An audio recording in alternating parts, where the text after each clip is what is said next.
Olá, eu sou o professor Rodrigo Cordeiro.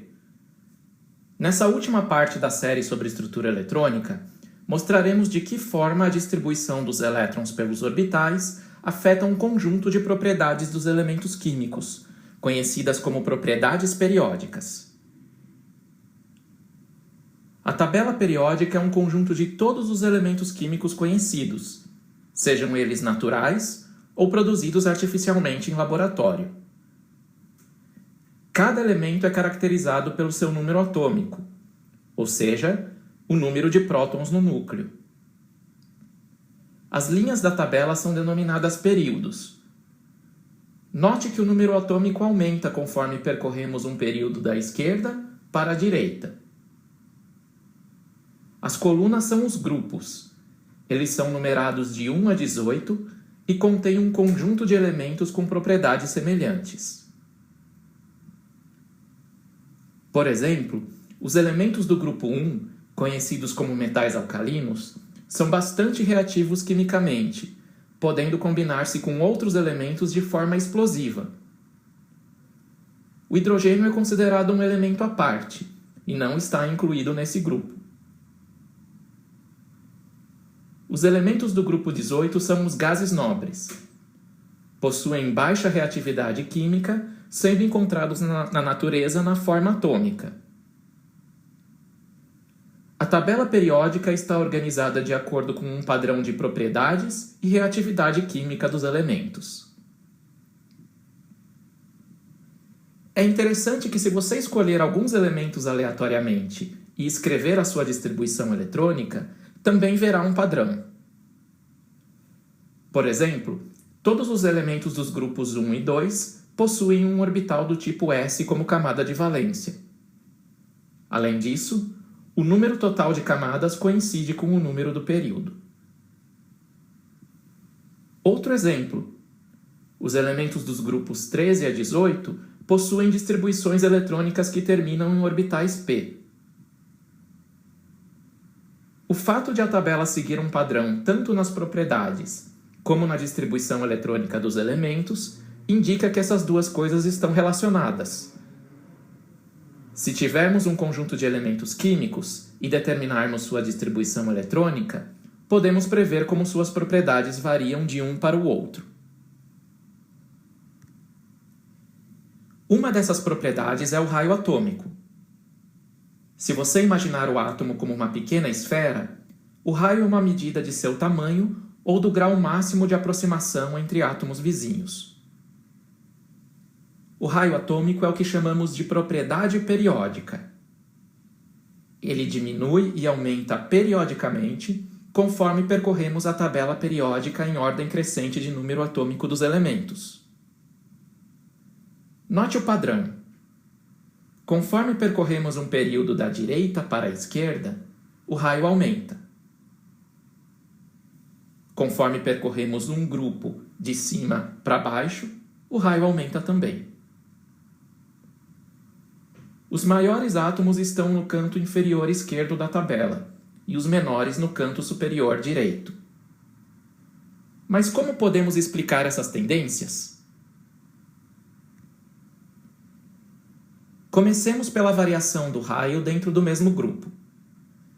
Aqui, escolhemos como exemplos 3 elementos do grupo 1: lítio, sódio e potássio. Vamos agora escrever as distribuições eletrônicas. Note que o lítio possui 2 camadas, o sódio 3 e o potássio 4. Lembre-se que quanto maior o número da camada, maior a distância média entre seus elétrons e o núcleo. Com isso, podemos explicar a variação do raio. Conforme percorremos um grupo de cima para baixo, aumenta o número de camadas, portanto também aumenta o raio atômico. Passemos para a variação do raio dentro de um mesmo período. Escolhemos 3 elementos do segundo período: nitrogênio, oxigênio e flúor. Eis as distribuições eletrônicas. Dessa vez, não podemos prever a variação do raio atômico com base no número total de camadas, porque todos eles possuem 2 camadas. Porém, note um detalhe. O número de prótons no núcleo aumenta do nitrogênio para o flúor. Isso significa que os elétrons de valência do flúor estão sujeitos a uma maior carga nuclear efetiva, fazendo com que seu raio seja menor. Talvez você esteja se perguntando se o fato de o flúor possuir mais elétrons que os outros elementos também não tem uma influência. A resposta é sim, porém não tão grande. Os elétrons a mais do flúor estão na última camada, onde o efeito da repulsão elétron-elétron é pequeno. O efeito blindagem é causado majoritariamente pelos elétrons das camadas mais internas, onde todos os elementos analisados possuem o mesmo número de elétrons. Quando átomos neutros perdem elétrons, eles formam íons positivos chamados cátions. Como exemplo, vemos que quando o sódio perde um elétron, formando sódio mais, o número de camadas diminui. Por isso, o raio dos cátions é menor que o raio dos átomos neutros correspondentes. Quando átomos neutros ganham elétrons, eles formam íons negativos chamados ânions. É o caso do átomo de cloro e do ânion cloreto. O raio dos ânions é maior que o raio dos átomos neutros correspondentes devido ao aumento da repulsão elétron-elétron. Vamos ver se você entendeu. Qual cátion é maior? Magnésio 2+, ou cálcio 2+? Você poderia raciocinar primeiro para os átomos neutros, para então pensar nos cátions. Porém, o mais recomendável é que você já comece fazendo a distribuição eletrônica para os cátions e os compare diretamente. Pause o vídeo e resolva esse problema. Essas são as distribuições eletrônicas. Por possuir mais camadas, o cálcio 2+ é maior. Outro exemplo. Qual ânion é maior? Fluoreto ou óxido? As distribuições eletrônicas mostram que o número de camadas é igual. Mais que isso, os ânions possuem exatamente o mesmo número total de elétrons.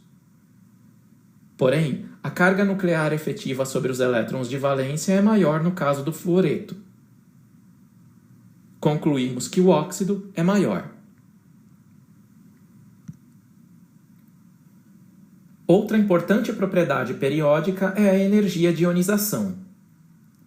Energia de ionização é a energia necessária para retirar um elétron de um átomo no estado gasoso. Lembre-se que os elétrons são atraídos pelos núcleos. Para retirar elétrons, precisamos fornecer energia para vencer essa força de atração. Considere o caso do sódio. Qual dos elétrons é mais fácil de ser extraído? O elétron do orbital 3s é aquele que requer menos energia para ser extraído.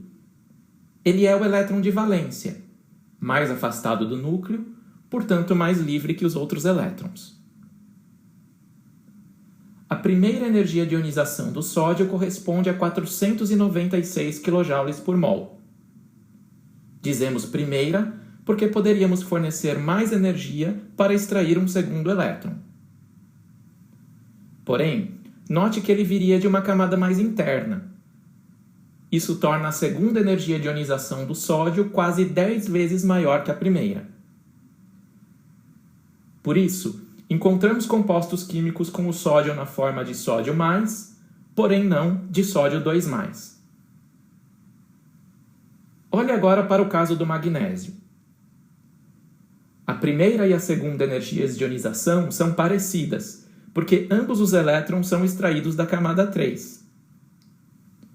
Porém, ao tentarmos extrair um terceiro elétron da camada mais interna, a energia de ionização dá um salto. Por isso, o magnésio é tipicamente encontrado na forma de Mg2+, em seus compostos químicos. a primeira energia de ionização varia seguindo o padrão oposto ao do raio. Você consegue explicar por quê? Uma dica: aplique o mesmo raciocínio que utilizamos para o raio, comparando as distribuições eletrônicas de elementos do mesmo grupo e do mesmo período. Pense em que situação é mais fácil retirar elétrons e por quê. Afinidade eletrônica, outra propriedade periódica, é a energia liberada quando um elétron é adicionado a um átomo de um elemento em fase gasosa. No mesmo grupo, a afinidade eletrônica diminui de cima para baixo. Conforme aumenta o número de camadas, diminui a energia que o átomo libera em troca ao receber um elétron. No mesmo período, a afinidade eletrônica aumenta da esquerda para a direita.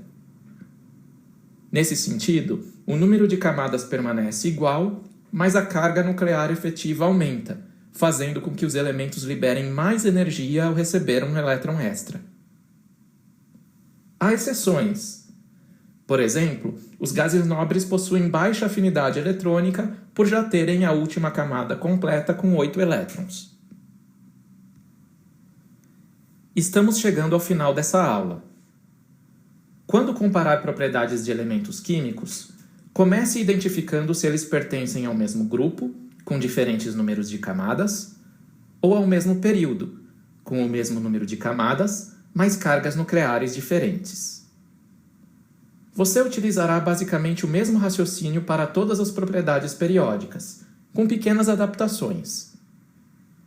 Pratique bastante, pois as propriedades periódicas serão cruciais para entendermos como os elementos se combinam quimicamente entre si. Bons estudos!